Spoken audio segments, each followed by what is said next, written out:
Say thank you. Merry Christmas! Okay, next one. Membran. Be good ha ako from Glama. Kanino daw to? Oh! What do you say to Glama? What do you say? What do you say to Glama? Alam niya yung loko. Why you don't know? Alam niya yung loko. Yun lang. Okay. Okay. Okay. This one. Is that yours? Really? That's yours, 16. Maybe I'll answer. To your mom? Dumb. Gummies? You didn't get scared? And then, what else? You What get did you the get? whole side, eat the dummy. Okay. What else?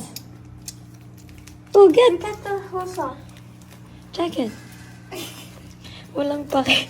Gusto lang ng chocolate. Oh, bush. No more? Okay, check it. Go.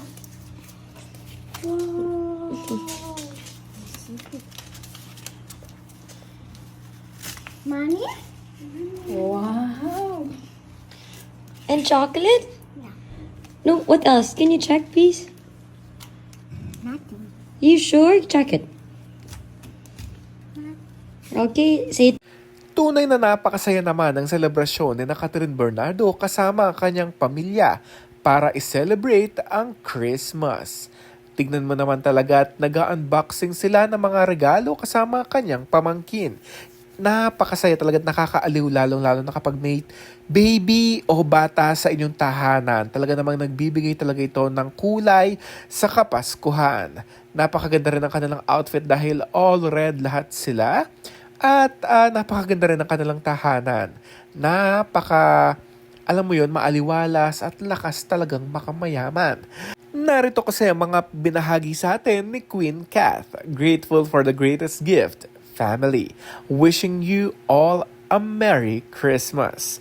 Napaka-short but sweet. Very Catherine talaga ang kanyang post. Dahil itong mga ito binahagi sa atin ni Catherine Bernardo para naman masiyahan tayo at para alam natin kung ano nga ba yung naging selebrasyon niya kasama ang kanyang mga mahal sa buhay, ang kanyang pamilya. Napaka-cute din ng kanilang dog, napakalaki na. At ito na nga, 'di ba? Talagang super happy dahil may bata sa kanilang family. Ayan, si Baby QQ yan. Ang tanong kaya, may regalo ba itong si Alden kay Baby QQ? Dahil napakadaming mga regalo, hindi ba? And always do good. Sabi nila, di ba, parang bad things happen to good people. I beg to disagree. That's not always the case. Good things happen to good people with good intentions.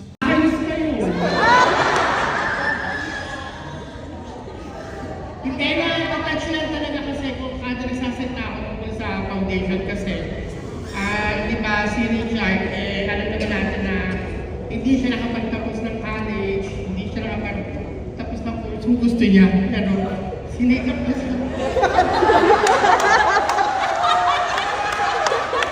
Sinikap niya na makatulong sa iba, inuna niya yung iba kasi gusto niya yung pangarap niya, maabot niya nung mga tao natutulungan niya ngayon. So, hindi siya makakapag-graduate kung hindi sa tulong yung lahat. Kaya maraming salamat talaga sa lahat ng suporta at pagmamahal yung binibigay kay Ate. Dahil nga parang gano'n ako. Maraming salamat sa inyo doon sa mga bumili, doon sa mga hindi nakapunta pero sumusuporta lagi sa mga live selling namin.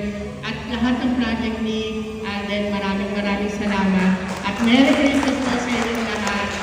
Si Jesus na po ang bahala sa inyong katipalaan.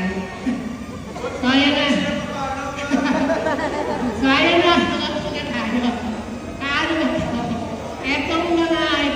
Habang itong si Alden, napakasimple ng selebrasyon kasama ang kanyang pamilya sa Laguna. Kasama niya ang kanyang lola, ang kanyang mga kapatid at ang kanyang Daddy Bay.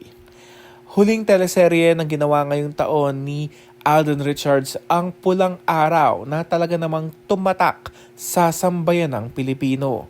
Tutulak naman pa Amerika itong si Alden kasama ang kanyang pamilya para naman is-celebrate ang bagong taon. Napakadaming mga nangyaring magaganda kina Catherine at Alden, lalong-lalo na ang kanilang pinagsamahang pelikula.